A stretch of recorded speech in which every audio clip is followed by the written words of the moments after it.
നിങ്ങൾക്ക് നിങ്ങളുടെ കുഞ്ഞുങ്ങളെ കൊണ്ട് നിങ്ങൾ അനുഭവിക്കണമെന്ന് നിങ്ങൾ ആഗ്രഹിക്കുന്നുണ്ടെങ്കിൽ, അവരിൽ നിന്ന് നിങ്ങൾക്ക് ഒരു നന്മ ലഭിക്കണമെന്ന് നിങ്ങൾ ആഗ്രഹിക്കുന്നുണ്ടെങ്കിൽ, നിങ്ങൾ തീർച്ചയായിട്ടും ഒരു ദിവസം പോലും മുടങ്ങാതെ നിങ്ങൾ സന്ധ്യാപ്രാർത്ഥനയിൽ അവരെ ഉൾപ്പെടുത്തുക. ചിലപ്പോൾ പിറ്റേ ദിവസം പരീക്ഷയായിരിക്കാം, ആ സമയം അവിടെ പഠിക്കാനുണ്ടെന്ന് പറഞ്ഞുകൊണ്ട് അവരെ പഠിക്കാൻ എത്തിയിട്ട് നിങ്ങൾ പ്രായമുള്ളവർ പ്രാർത്ഥിച്ചുകൊണ്ട് ഒരു കാര്യമില്ല. ആ കുഞ്ഞുങ്ങളെ അരമണിക്കൂർ പ്രാർത്ഥിക്കാനായിട്ട് നിങ്ങൾ നിർബന്ധിക്കുക. കാരണം ദൈവത്തിന്റെ കൃപയില്ലാതെ ഈ ലോകത്ത് ഒരു നിമിഷം പോലും മുന്നോട്ട് പോകാനായിട്ട് സാധിക്കില്ല. മനസ്സിലായോ? അങ്ങനെ പ്രാർത്ഥിക്കേണ്ട സമയത്ത് പ്രാർത്ഥിക്കാനും ജോലി ചെയ്യേണ്ട സമയത്ത് ജോലി ചെയ്യാനും നിങ്ങൾ അവരെ പരിശീലിപ്പിക്കണം. ദൈവവിശ്വാസത്തിൽ അതുപോലെ വീട്ടിൽ നിന്ന് സ്കൂളിലേക്ക് പോകുന്നതിന് മുമ്പ് രൂപത്തിന് മുമ്പ് നിന്നിട്ട് ഈശോയുടെ മുമ്പിൽ നിന്നിട്ട് ഒരു നിമിഷം പ്രാർത്ഥിച്ചിട്ട് പോകാനായിട്ട് അവരെ പഠിപ്പിക്കണം. പഠിക്കാനിരിക്കുന്നതിന് മുമ്പ് പ്രാർത്ഥിക്കാനായിട്ട് അവരെ പഠിപ്പിക്കണം. പ്രാർത്ഥിച്ചിട്ട് പഠിക്കാനായിട്ട് അവരെ പഠിപ്പിക്കണം. പരീക്ഷയ്ക്ക് പോകുമ്പോൾ അപ്പനും അമ്മയും കുഞ്ഞുങ്ങളുടെ തലയിൽ കൈവച്ച് പ്രാർത്ഥിച്ചിട്ട് വിടണം. അത് അവരുടെ ജീവിതത്തിൽ അവർക്ക് ലഭിക്കാവുന്ന ഏറ്റവും വലിയൊരു കൃപയായിരിക്കും. മനസ്സിലായോ?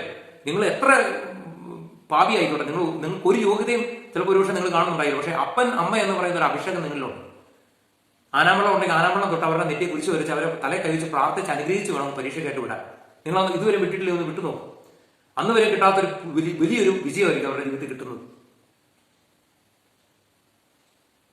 ഏതെങ്കിലും ഒരു വഴി യാത്ര ചെയ്യുമ്പോൾ ഈശോയുടെ മുമ്പിൽ നിന്ന് പ്രാർത്ഥിച്ചിട്ട് പോകുന്ന ഒരു ശീലത്തിലേക്ക് അവരെ വളർത്തണം.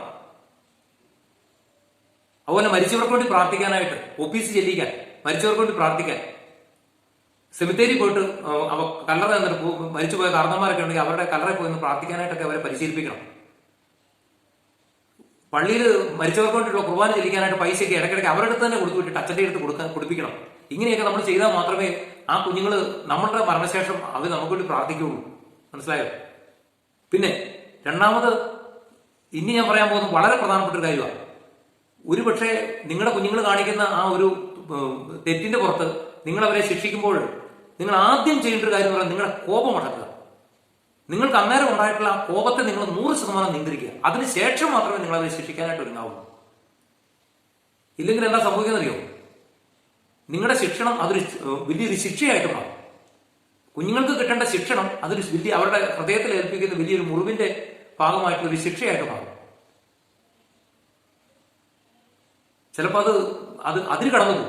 അത് അവർക്ക് വലിയ അപകടം തന്നെ വരുത്തി വെച്ചേക്കാം. നിങ്ങൾ പിന്നെ അതിന് ശേഷം 1000 വട്ടം ചിന്തിച്ചിട്ടും കാര്യമൊന്നുമില്ല.